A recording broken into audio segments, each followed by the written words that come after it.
All right, hello, Kuna. We are going to be reviewing now the City Council meeting from May 21st, 2024. And just to give some context, here is City Councilman, actually he's the President, Kuna City Council President.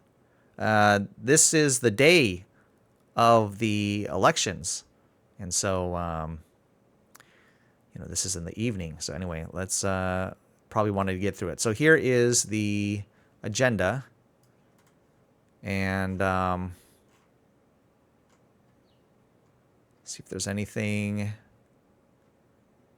Okay, so here's a public hearing. Oh, so they tabled that. All right, looks like, and this one, look at, actually this one, this meeting was like 18 minutes. So it may not have really had anything. They have a new ordinance here. Enlarging the boundaries. Okay, so let's just listen in and see if anything spicy happens. Research being done to eradicate this disease. Now, therefore, I, Joe Steer, Mayor of the City of Kuna, do hereby proclaim May 2024 as ALS Awareness Month, and call upon Kuna citizens to join in supporting ALS research, advocating for increased funding, and standing in solidarity with those affected by this relentless disease. Did we have somebody that... It's like ALS. Okay. All right. Public hearings, consideration to approve case number 2304AN and 2304-S. Doug, are you taking this one? Basically, we didn't receive the critical agency comments and request this item be tabled to a date certain of June 4th, 2024. I think they made several attempts to have the school district make comment, and they didn't take any. And since we made them a critical agency, that is holding up this case. So I guess we'll continue to try to get the school district to comment on this case. But if not, I mean, at some point we can't. They want us to do this, but they have to at least comment. So anyway, that's where we are with that, and they're requesting a table of this. I make a motion that we table case number 23-04AN for date certain of June 4th, 2024. Second. Motion's made and seconded. Is there any discussion? Oh, you're going to need Sir. to come up to the mic there. Okay. No, you're fine. These audio levels are brutal. It's very complicated. Sorry for the new complex situation here. My name is Robert Gordon. I'm a resident at 835 West Hubbard Road, which is adjacent to the property in Annex.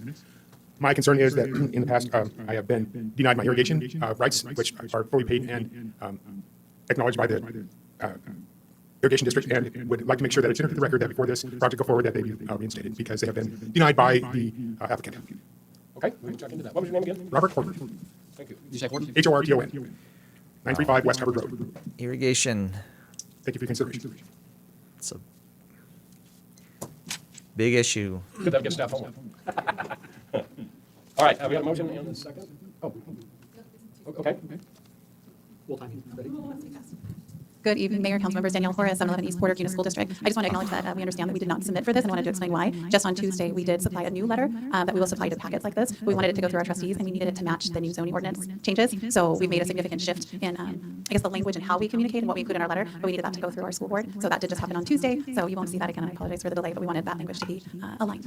Okay. So All did right, this thank you. annexation pay the troll fee? We have a All in motion. favor, say aye. Aye. Any opposed? Motion carries.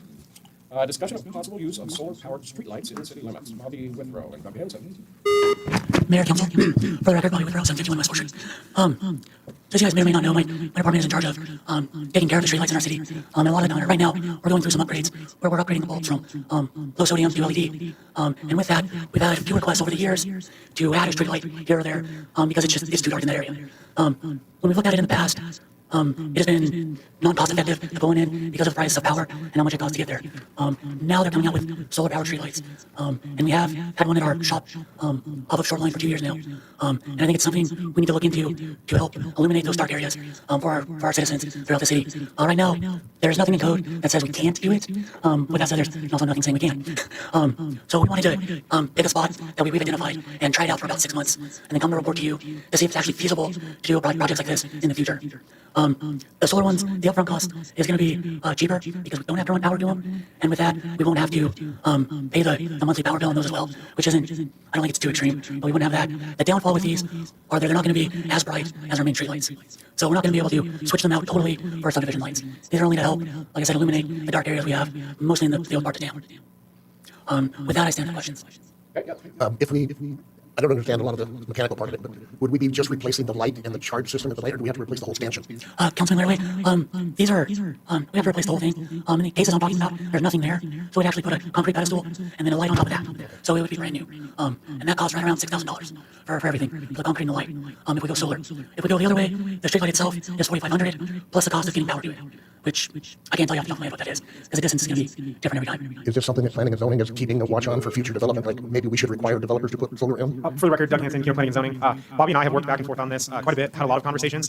The plan currently is just to evaluate how one of these lights would perform for about 6 months, as Bobby mentioned. I don't think it will ever be feasible to utilize these types of lights on our classified roads, so collectors and arterial roadways. I think those will always be powered. This is going to be more of a, if it would ever come to fruition, a case where someone would submit an application on a case-by-case basis, so we can then evaluate the area, see how far you would actually have to pull the power to supply power to a light, the level of darkness around it, like Bobby mentioned. Older parts of Kuna where it's just not really feasible to pull power several hundred feet and install a street light in that regard. Outside of this location, the Del Taco off State Highway 69, that's served by solar-powered parking lot lights, so that's something else we've been looking at as well as far as how efficiently those have been operating. Yeah, thank you. Thank you. Yeah, I helped resolve an issue. There's a couple of spots in town that are really quite in need of a light, and it's just cost prohibitive to, I think the one area we looked at was like $80,000 or $100,000 even on the power to get light there because we're in the right of way, tear up the side of the street. It's pretty expensive to do one light in the middle of the street, so I think it's a good thing, and like I said, this kind of a test run to see how it works. And if it doesn't work, I guess we won't do too many, but. So when you're saying the whole part of town, you're talking about downtown Kuna, or were you talking about like I don't know, Well, northeast? what location? One area is on Cleveland Avenue, so you go through the roundabout one more block and then that street that goes. Yeah, so that, okay, so that, okay, that's it. Councilman Biggs, yes, that area. That's something like, you know, library area, the streets down from there. Yeah, like downtown Kuna and some of those other areas. Thanks. So basically, just looking to give blessing to carry on with the. Well, I have a question. Yeah, go Will it ahead. come out of the budget that we've already set aside? Councilman Briggs, there is a streetlight budget, that in the future we will budget for these kinds of things. Right now, we do have a couple lights that aren't utilized at the moment, that we can use, for the next 6 months while we get one order. And so the question is, just asking us to put together an estimate, or is he asking us to fund it right now? Is that what? Councilman, right now, just your blessing to start the transition to looking into this and see if it's feasible. And then in the future, we'll try to build it into the budget, where we can do 2 or 3 of them, we'll make sure it's within the budget. So, We don't need to vote for that. Just that would be the Mark Bybee, city attorney. I noted that this doesn't look like it's marked as an action item, so I think this is really discussion, so Bobby can just get an idea how the council feels about pursuing this. I wouldn't recommend taking a vote. We have no action item designated. Right, so unless somebody was just terribly opposed to it, let them go ahead and proceed. Thumbs up. All right, very good, thank you. Was there anything? All right. Okay. Next, we have an ordinance, consideration to approve ordinance 2024-08, an ordinance of the City Council of the City of Kuna, making certain findings and enlarging the boundaries of the Kuna municipal irrigation system by the inclusion of Ada County Assessors Viper Investments LLC, and declaring water rights appurtenant thereto are pooled for delivery purposes, and directing the city. Okay, I think that's pretty much it. I'm not sure if they really have a discussion. Graduating on Thursday at 2:30 at Idaho Center for some people.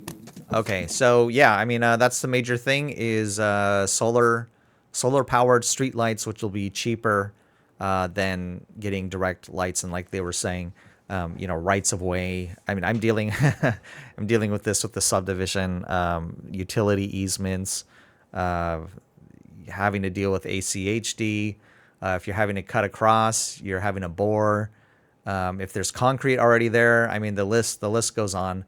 $6,000 per light pole being solar paneled. That doesn't sound too crazy.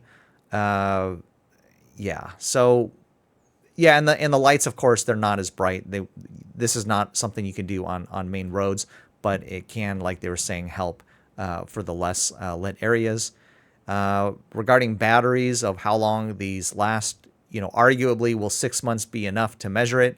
I think what everybody is discovering, especially with electrical vehicles, or if you are using any sort of rechargeable battery device, it charges up during the day and then discharges the light during the night.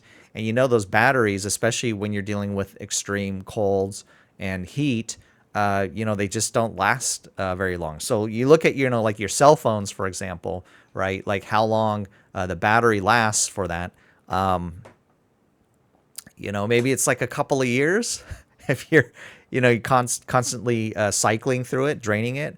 So, that'll probably be one of the discussions, because then now you're going to need to change the battery. Now the lights, which are LED, yeah, they typically last for a long time, but I think maybe even 6 months may not be enough or long enough time period. You might want to go like 3 years, and you just start seeing how bad the battery life lasts on these. I mean, just like your cell phone, And then the other issue as well is when if there's extreme heat with the batteries, enlarging or getting really big. But anyway, we'll see how it goes. All right, have a good one. Bye bye.